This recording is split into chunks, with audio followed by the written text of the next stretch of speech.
Welcome to Wimmer's Wilderness. I'm your host, George Wimmer. I have 30 years of volunteer work, community organizing, and 16 years in local government, 12 as mayor.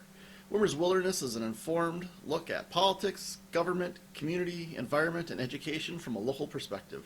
Today's episode, we're going to take a look at the threat of cyber attacks on local government. You know, election security gets a lot of the headlines, and that's critically important, but I think we oftentimes ignore just how our fundamental services, such as drinking water and sanitary sewer, are affected. A quick note on that term, sanitary sewer.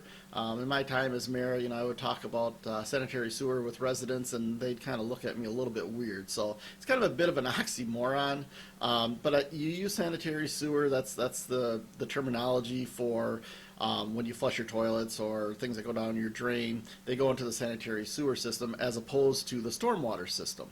And so that stormwater system, or storm sewer system, it takes the water runoff from rain, and also if you're outside washing your car or something along that line as well. So that water goes into the stormwater system, whereas what comes out of your house goes into the sanitary sewer system. So that's kind of the definition of either of those.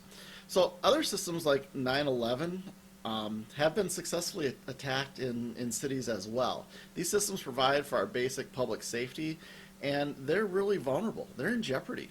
And when they're in jeopardy, our lives are in jeopardy.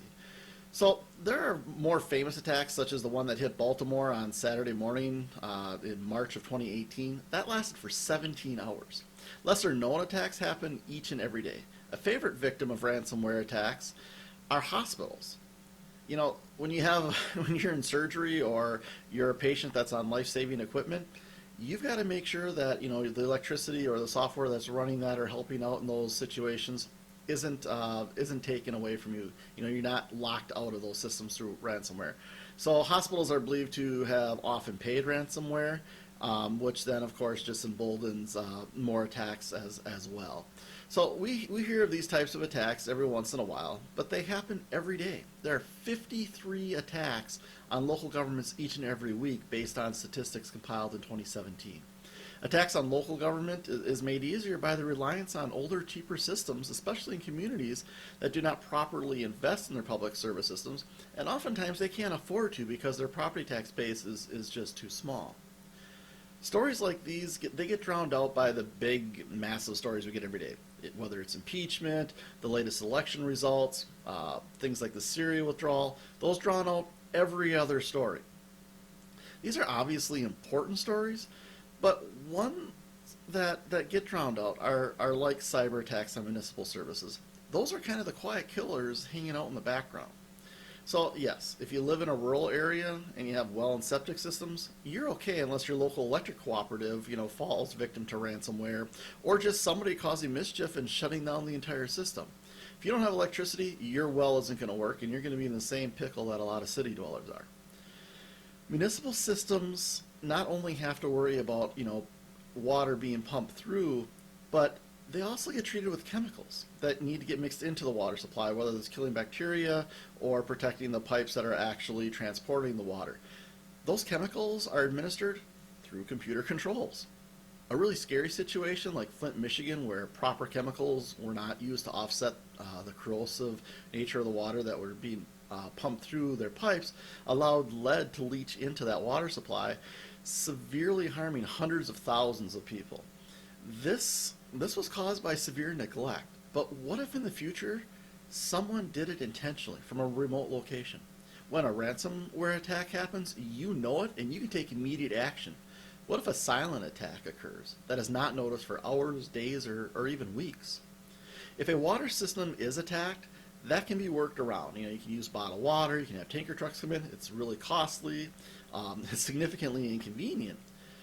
But if your sanitary sewer system, in many cases, it'll be simply a matter of hours. Once those pumps and lift stations stop working, it can just be a matter of hours before they back up.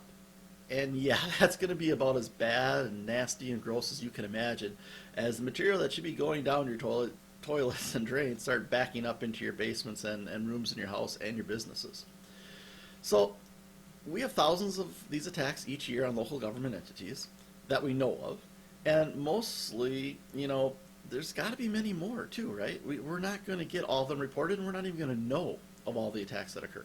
So what do we do about it? A common theme for local government is to educate the public on the need to ensure the best security a community can afford.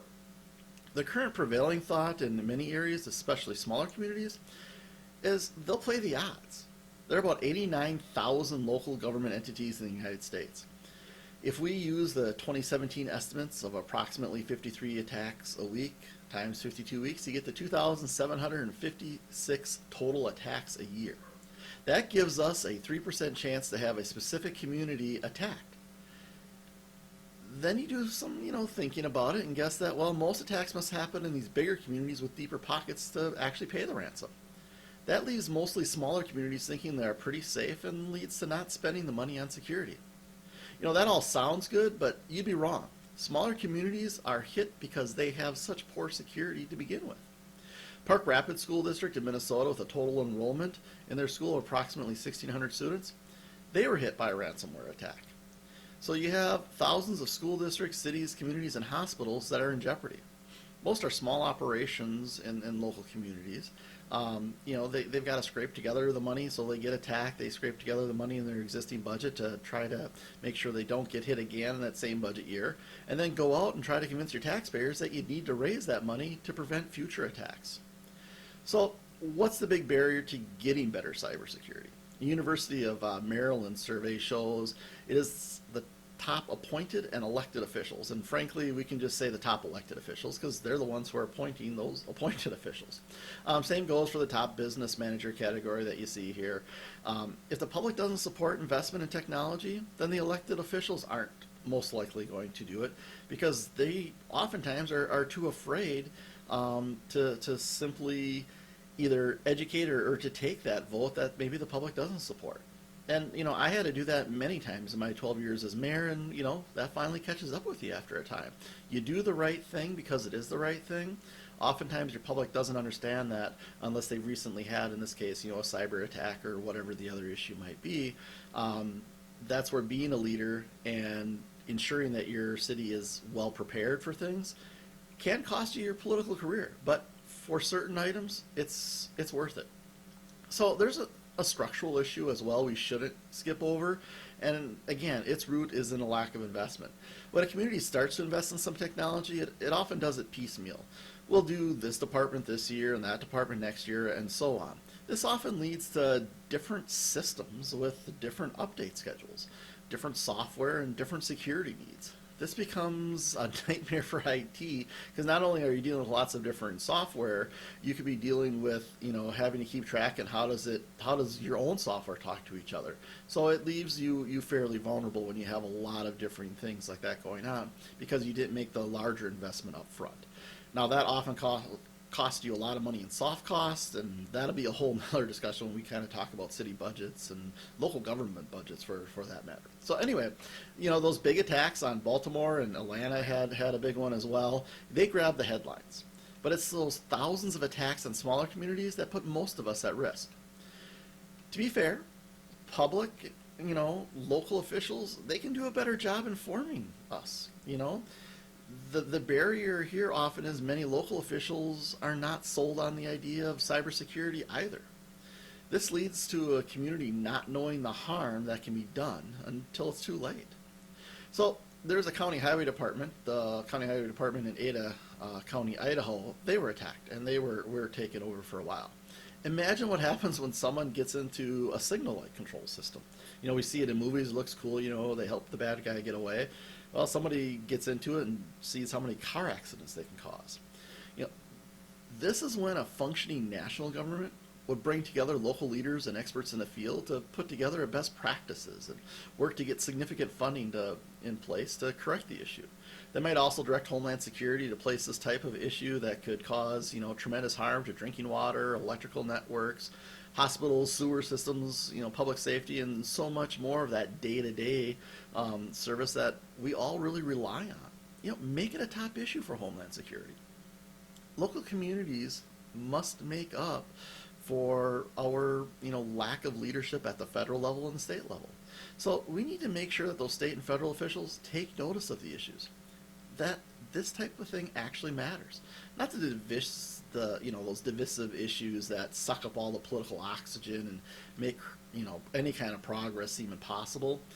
We need to make sure they understand that cybersecurity and a number of other things we're going to talk over this year are really important for local communities.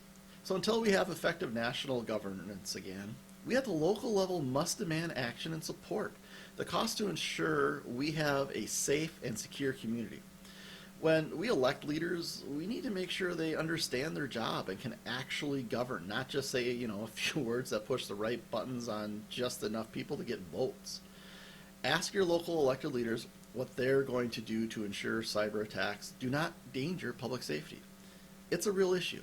If they say, don't worry about it, direct them to this video or this podcast, because we're going to be talking about this issue quite a bit.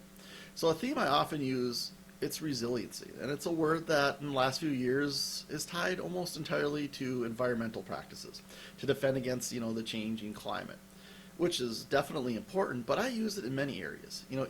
Each community must learn to become more resilient through technological change, environmental changes, social, economic, and political changes. We're out here day to day trying to make sure that we keep not only those basic services of water and sewer and roads and all of that working well, but we're also on the front line of other issues like cybersecurity. And sometimes we feel like we're alone. So we really need to make sure that our state and federal officials understand the struggles that we have and help us to make it better. So, thank you for watching Wimmer's Wilderness. I hope you like, subscribe, and hit that bell notification so that you can come back and watch the next episode.